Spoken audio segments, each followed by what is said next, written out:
think he passed away at 99 years old. Incredible basketball coach. UCLA in the 60s and the 70s. There's so many little cliches and little statements that he made over the years. But he seemed to be a man of character. He made a statement, failing to prepare is preparing to fail. He was known for his brutal practices. His philosophy was built around 4 laws of learning: explanation, demonstration, repetition, and correction. Through the years, folks who knew him said they never heard profanity come from his mouth. He never threw chairs.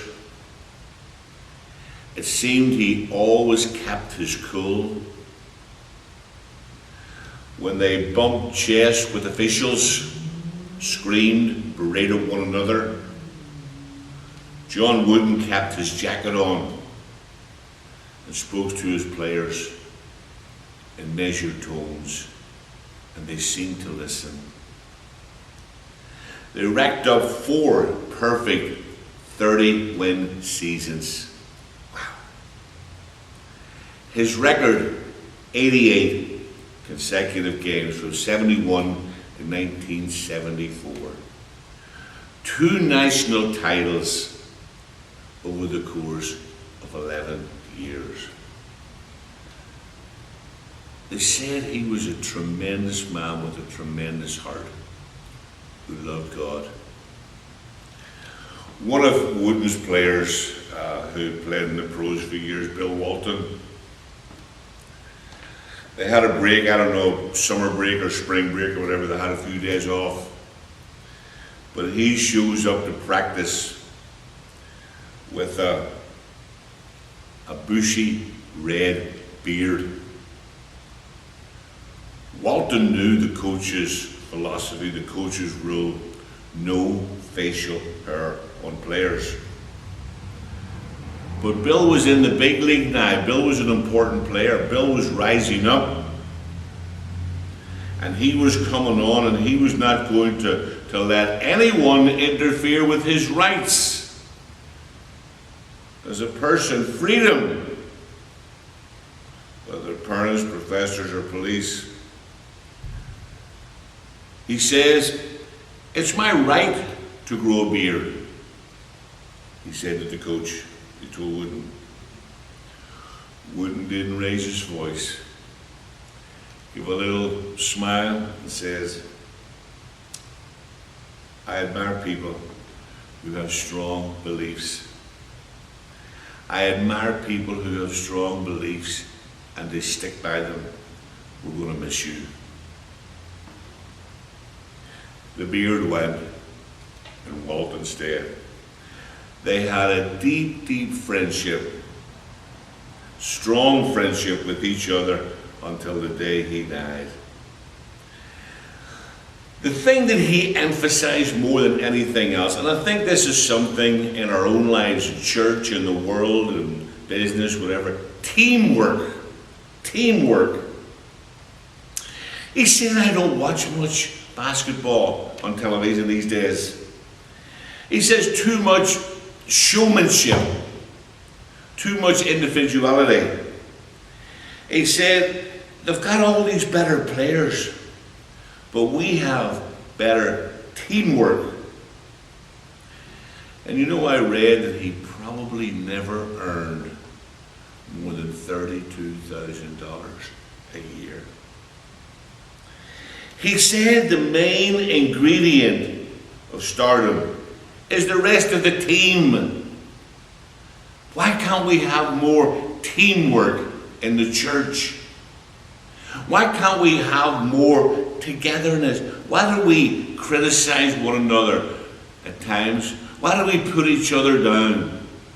Another one of his little quirks or little statements was, let him who toots his own horn take heed, lest his battery runs down. And I think that's a loose translation of Proverbs 27 verse 2. Don't praise yourselves, let others do it for you. Another little statement he made. Nobody can win without talent, but not everyone can win with talent. Now, he had a tremendous, I'm about to bring this to the close here, right quick here for you. Tremendous record. After 7 championships in a row, his team lost in 1974. But the next year, they regained the national championship on the floor, San Diego Sports Arena, 1975. Wooden had won his last NCAA title. One of the boosters come up and sought him out and grabbed him by the jacket and said, good job, you're lucky. Maybe this will make up for letting so many people down last year. Didn't matter, 7 in a row. He lost one. You know, isn't it amazing? No matter what we do, you can't please everyone. You can't please the world. You can't. Mike Tyson, 37 fights, 32 of them knockouts.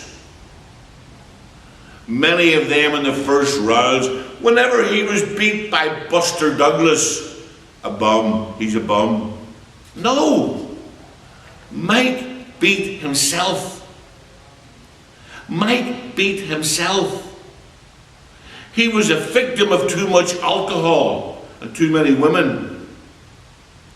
He beat himself, ended up going to prison. And is that not the problem with most of us? Is the problem not within? Is the problem not within? We're supposed to be different from people in the world.